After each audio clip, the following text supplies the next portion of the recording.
你好，有人在家吗？房门紧闭，推都推不开。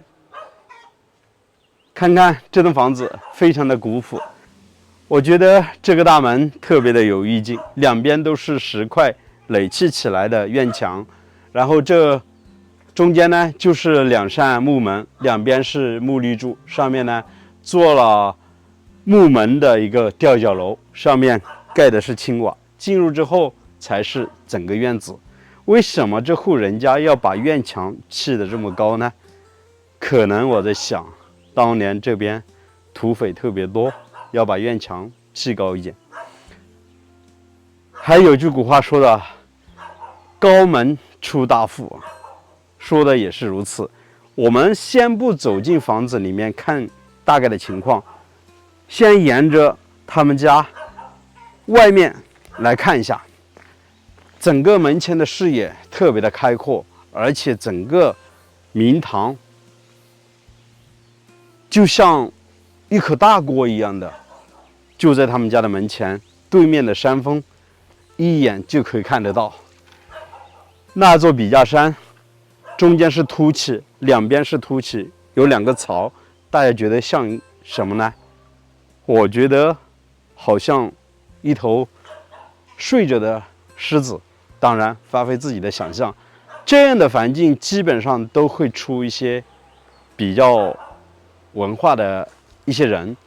其实刚进入这栋房子也了解过，他们家一家挺好的，以前也出了很多人，有些甚至于是达官显贵。当然现在主屋呢已经是没人在这边居住了，举家都搬出去了，因为这个地方交通确实挺不方便，距离镇上有7、8公里，距离县城有10公里，进来的小路挺窄的，车子不太好开。整个寨子以前是有10多户人家，现在只有2栋砖房有人居住了。像这样的木房子，大部分都是空着的了，没人居住了。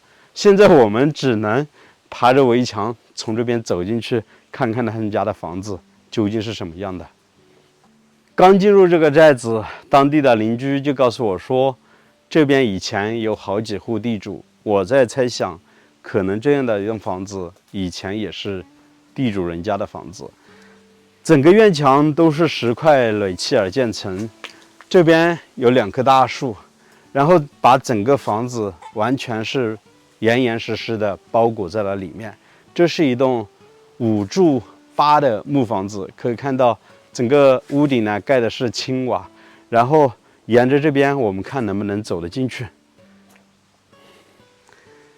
他们家的背后有一小块菜地，现在都是邻居在这边耕种。整个木房子四周都是用石块垒砌而建成的这个墙面，可以看到整栋房子很古朴，然后整个石头墙好像是往后面倾斜了一点点，结构还是挺不错的。大门锁上了之后，现在我们就从这个后门走进去。整个院墙也都是石块垒砌而建成的。这边虽然长时间没人居住，但依然是有水有电啊。这边这边的水龙头都在滴着水，山里面喝的都是泉水。刚刚我们就是在院门的位置，就在镜头的前方，走进来之后就是他们家的小院。整个院坝没有多宽，也就50、60个平方左右，地面都是青石板铺成的，房子也没有多大，但是非常的古朴。以前一大家子人就住在这样的房子里面。我们可以看到房子是紧挨着邻居而建，但是有单独的院墙，每家每户都有单独的小院，在门前还有一座偏房，也是单独的留有房门。这个房门就非常的简单，就是用竹片给它编织起来的一道房门。整个院墙呢比较高，将近有2米多，这栋房子是比较古朴的木房子了。刚刚我是问了这边的邻居，他们说以前这边有好几栋地主家的房子，房子都建得挺好的，院墙建的也是很高。因为以前地主家有钱嘛，我们湘西这边呢又土匪特别的多，所以把院墙砌得很高，土匪一下子要想进入院子里面还是比较困难的。可以看到整栋木房子装修都是做的挺好的，整个塞壁呢全部都是实木的墙板，2楼呢也是用实木作为装修的。房子总共有3间，中间是堂屋，两边都是卧室，顶上盖的是这个青瓦，在门口还挂着2个灯笼。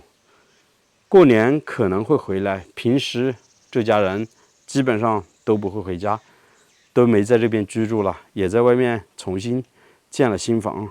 这边的院墙也是差不多2米多，然后从这里进去，我们可以看一下，有单独的一道院门，走进来之后，弯弯绕绕的还有一栋房子，应该算是他们家的偏房了。上下2层的结构，在里面我们可以看到用砖砌的这块位置是一个猪圈，现在堆放的是有些杂物，那边用石头垒砌的应该是一个牛圈。以前这户人家肯定养的有猪，养的有牛。这栋房子呢也是比较简陋，给它搭建起来的。整个四周呢全部用石块垒砌的墙面。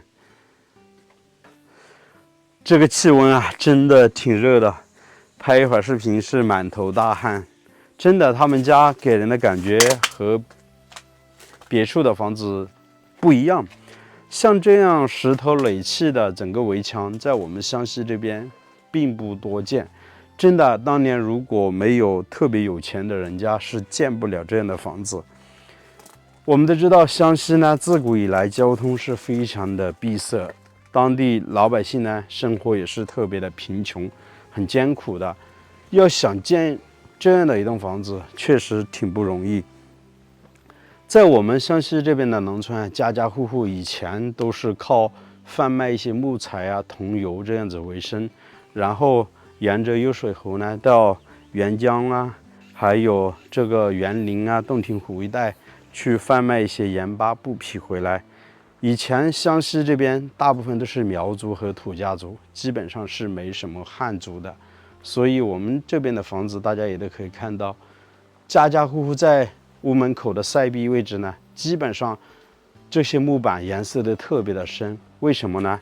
像这样的木板啊，并不是说老百姓故意让它变成这么深的，因为我们都知道，在农村里面，热晒雨淋这样的木房子要起一个怎么说保护的作用，所以日积月累，老百姓呢都会在山里面去采一些桐油，把它提炼出来变成油。每年呢2、3年。对着这些木墙板刷，久而久之，可能刷上个5、6遍、10来遍之后，几十年的房子颜色就特别的深，看整个木板都感觉是黑颜色的。实际上呢，这是刷多遍桐油变成的一个效果。那现在农村虽然又建了一些新房，但是不会有这样的颜色了。现在都是从城里面去买一些油漆，刷在上面，透亮透亮的。这样颜色特别深的房子很少见了。其实这些木板重新给它打磨一下，上一下油漆，它就会恢复以前的那种光泽度。其实整个大门呢有6扇木门，平时进出呢就推开这2扇就可以了。有些红白喜事的情况下，整个6扇大门都是可以打开的。我们也可以看到，整个房屋的地势和院把大概间距有50公分左右，显得还是挺高的。刚才我都说了，高门出大户，这户人家的门槛也是挺高的，达到了60、70公分左右。这么古朴的一栋房子，其实给它打扫一下卫生，买一些个人的生活物品就可以入住了。我在那边碰到了邻居，他们说像这样的房子大概给个400左右1个月就可以入住了，反正空着也是空着。我觉得要把这里的院门打开，从这边进入，进来之后看了整个院子，给人的感觉可能更不一样。那大家喜欢这样的小院吗？欢迎在视频的下方评论留言告诉石头。喜欢我的记得点个订阅，我们下期再见，拜拜。